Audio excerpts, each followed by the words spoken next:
మాజీ ప్రభుత్వ విప్ మాజీ ఎమ్మెల్యే గొంగిడి సుంతమేందర్ రెడ్డి గారు మనతో ఉన్నారు. ఈ నెల 27న 25 వసంతాల మహావేడుకను బీఆర్ఎస్ వేడుకను జరుపుకున్నారు. ఈ సందర్భంగా వారిని అడిగి తెలుసుకుందాం. మేడం, దీనికి స్పందన ఎట్లా వస్తుంది? మీరు ప్రతిరోజు అనేక గ్రామాల్లో మండలాల్లో తిరుగుతున్నారు.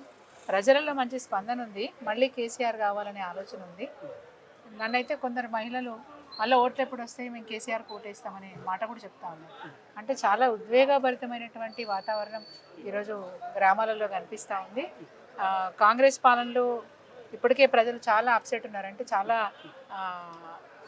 బాధపడుతూ ఉన్నారు. మాకు అనుకున్నవన్నీ జరగలేదు, అనుకున్నట్టు జరగలేదు, గతంలో ఉన్న వైభవం కూడా కోల్పోయినామనే మాట చెప్తా ఉన్నారు. అంటే కరెంటు కష్టాలు వచ్చినాయి, తాగునీళ్ళ కష్టాలు వచ్చినాయి, సాగునీళ్ళ కష్టాలు వచ్చినాయని నోటికి చెప్పేస్తూ ఉన్నారు. పెన్షన్లు కూడా 2000 ఇస్తా అన్నారు, 4000 ఇస్తా అన్నారు, ఇప్పటివరకు ఇవ్వలేదు. తర్వాత రుణమాఫీ చేస్తామన్నారు, అందరికీ చేయలేదు, ఇంకా కొందరికి చేయాల్సి ఉంది, మాకు వస్తాయా రావా అని అడుగుతూ ఉన్నారు. రైతు భరోసా కూడా ఇవ్వాల్సిన టైంలో కాకుండా 17 నెలలు దాటేసి, అంటే 3 సీజన్లు దాటేసిన రైతు భరోసా ఇచ్చినారు. 10,000 ఇస్తా అన్నది 15,000 ఇస్తా అన్నారు. అది కూడా అందరికీ రైతులకు రాలేదు. ఈ విషయాల మీద ఎక్కడికి వెళ్ళినా గ్రామాలలో విపరీతమైనటువంటి చర్చ జరుగుతూ ఉంది. మళ్ళీ బీఆర్ఎస్ పార్టీకి పట్టం కట్టే అవసరం. కానీ ఈసారి కొద్దిగా మీరు మహిళలను తరలించే అవకాశం లేదు, దానివల్ల మహిళలు డిసప్పాయింట్ అయ్యే అవకాశం లేదంటారు. మహిళలకి ప్రత్యేకమైనటువంటి కార్యక్రమాలు బీఆర్ఎస్ పార్టీ చేపట్టబోతా ఉంది. కాబట్టి ప్రస్తుతము ఈ ఎండాకాలంలో వారికి ఇబ్బంది లేకుండా, రెండవది ఏంటంటే అక్కడ సభా ప్రాంగణంలో కూడా ఆడవాళ్ళకి మూత్రశాలలు అట్లాంటివి సెపరేట్గా ఏర్పాటు చేయలేకపోతున్నాం. కాబట్టి ఈసారి మహిళల్ని వారి ఇంటి దగ్గర ఉండి సభను చూసుకునేటట్టుగా చేస్తాము. బట్ ప్రత్యేకమైనటువంటి కార్యక్రమాలు మహిళల కోసం భవిష్యత్తులో మేము రూపొందిస్తాము. నియోజకవర్గం నుంచి ఎంతమందిని తరలించే అవకాశం ఉంటుందంటే 12,000 మా టార్గెట్. అంటే మొదటగా సభా ప్రాంగణానికి ఆలేరు, భువనగిరి వాళ్ళు చేరుకోవాలని అనుకుంటున్నారు. యా, ముందుగానే మేము అందరికీ అన్ని గ్రామాలకి బస్సులు పంపిస్తాం. ఎండాకాలం కాబట్టి డీసీఎంలు ఇతర వాహనాలు అంటే కొంచెం కష్టం అవుతుంది. గతంలో ఆటో ట్రాలీలో లేకపోతే డీసీఎంలో పట్టుకొని వచ్చేవాళ్ళు, అట్లా కాకుండా ఈసారి బస్సులు ఏర్పాటు చేసి మన వాళ్ళని సురక్షితంగా తీసుకెళ్ళి మన సురక్షితంగా గ్రామాల్లో చేరవేసే ప్రయత్నం చేస్తూ ఉన్నాం. ఈరోజు అనేక మంది, అంటే మిగతా జిల్లాల వాళ్ళు కానీ ఎక్కువ జిల్లాలు అంటే హైదరాబాద్ నుంచి వచ్చేవాళ్ళు కానీ వరంగల్ జాతీయ రహదారి మీద కానీ సభకు చేరుకోవాల్సిన పరిస్థితి. కాబట్టి ముందుగా ఆలేరు, భువనగిరి నియోజకవర్గాలు సభా ప్రాంగణానికి చేరుకుంటే వెనకాల వచ్చే మిగతా వాళ్ళందరూ కూడా సభకు సరైన సమయానికి చేరుకునే అవకాశం ఉంటుంది. చివరిగా మేడం, అంటే ప్రచార ఆర్భాటం కోసం ఇలాంటి సభలు ఏర్పాటు చేసుకుంటారు, దీనివల్ల ఒరిగేది ఏమీ లేదని చెప్పి కాంగ్రెస్ నాయకులు అంటున్నారు. వారు ఎన్ని మాట్లాడుకున్నా ఏం చేసినా ఈ జెండా పట్టిన నాడే ఎప్పుడు మేము సక్సెస్గానే ముందుకు పోయినాం, ఏ రోజు వెనక్కి పోలేదు. ఒక పిలుపునిస్తే స్వచ్ఛందంగా వచ్చేవాళ్ళు అనేక మంది ఉన్నారు. ఈరోజు కాంగ్రెస్ సర్టిఫై చేయాల్సిన అవసరం లేదు, భారతీయ జనతా పార్టీ మాకు సర్టిఫై చేయాల్సిన అవసరం లేదు. 2 జాతీయ పార్టీలు ఈరోజు సభను ఏర్పాటు చేసుకోవాలంటే ఎన్ని అష్ట కష్టాలు పడతారో మాకు తెలుసు. అష్ట కష్టాలు పడతారు. ఇంకొక మాట చెప్తున్నాను, కాంగ్రెస్ పార్టీ మొన్నటికి మొన్న మహిళా దినోత్సవం పెడితే కూడా 100% అర పైసా కూడా ప్రభుత్వ ఖజానా నుంచే ఖర్చు పెట్టింది.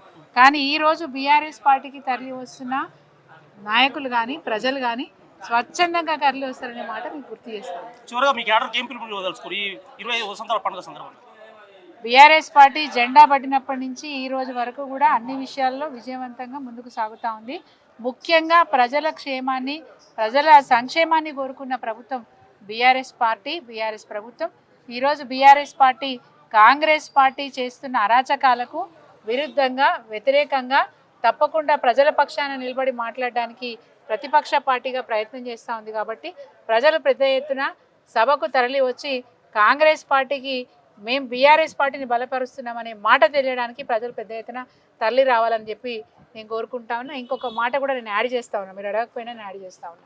కేసీఆర్ గారి ప్రభుత్వం ఒక మాట చెప్పింది మేనిఫెస్టోలో, ఎలక్షన్లకు పోకముందే తెలంగాణ రాష్ట్రాన్ని ఏర్పాటు చేసుకొని మనమే ప్రభుత్వాన్ని ఏర్పాటు చేసుకుంటే నీళ్లు, నిధులు, నియామకాలు చేపడతామనే మాట చెప్పింది. నీళ్లు బ్రహ్మాండంగా తీసుకొచ్చినాం కాబట్టి పెద్ద ఎత్తున వరి పంటని పెద్దగా పెంచుకోగలిగినాం. ఈరోజు దేశానికి అన్నపూర్ణ అంటే తెలంగాణ రాష్ట్రం అనే మాట తెచ్చుకున్నాం. నిధులు కూడా బ్రహ్మాండంగా మన నిధులు మనం వినియోగించుకున్నాం. గతంలో ఆంధ్రప్రదేశ్లో ఉన్నప్పుడు నిధులన్నీ కూడా ఆంధ్ర ప్రాంతానికి తరలి వెళ్ళేవి. ఈరోజు బాజాప్తా మన నిధులు మనం వినియోగించుకునే అవకాశం ఉంది.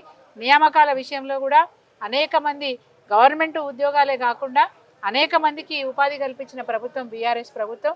లక్షలలో 30 లక్షల యువతకు ప్రైవేట్ రంగంలో కార్పొరేట్ రంగంలో ఉద్యోగ అవకాశాలు కల్పించిన ప్రభుత్వం ఏదైనా ఉంది దేశంలో అంటే అది కేసీఆర్ గారి ప్రభుత్వం అని చెప్పక తప్పదు. అదేవిధంగా దాదాపు 1,20,000 ఉద్యోగాలు ప్రభుత్వ ఉద్యోగాలు కూడా నియామకం చేసిన ప్రభుత్వం ఏదైనా ఉందంటే అది కేసీఆర్ గారి ప్రభుత్వం. ఇది టీఆర్ఎస్ పార్టీ బీఆర్ఎస్ పార్టీ యొక్క నిధులు నియామకాలు నీళ్లు ఈ ట్యాగ్ లైన్. ఈరోజు కాంగ్రెస్ ట్యాగ్ లైన్ అంటే వాళ్ళు చెప్పకుండా అమలు చేస్తున్న ట్యాగ్ లైన్ ఏంటంటే ప్రజల పట్ల నిర్లక్ష్యం, వాళ్ళు నిరసనలు తెలియజేస్తూ ఉన్నారు, నిరసనలు తెలియజేసిన నిర్బంధాలు చేస్తున్నారు. అంటే నిర్లక్ష్యం, నిరసనలు, నిర్బంధాలు ఇది హిడెన్ అజెండా ఆఫ్ కాంగ్రెస్. నిర్లక్ష్యం, నిరసనలు, నిర్బంధాలు ఈ విధంగా కాంగ్రెస్ పాలన కొనసాగుతూ ఉంది. కాబట్టే ప్రజలు మళ్ళీ బీఆర్ఎస్ పార్టీ అధికారంలోకి రావాలని కోరుకున్న వాళ్ళంతా స్వచ్ఛందంగా వరంగల్లో జరుగుతున్న ఎల్కతుర్తిలో జరుగుతున్న బహిరంగ సభకు భారీగా చేరుకుంటారని ఆశిస్తాను. Thank you. Like and subscribe.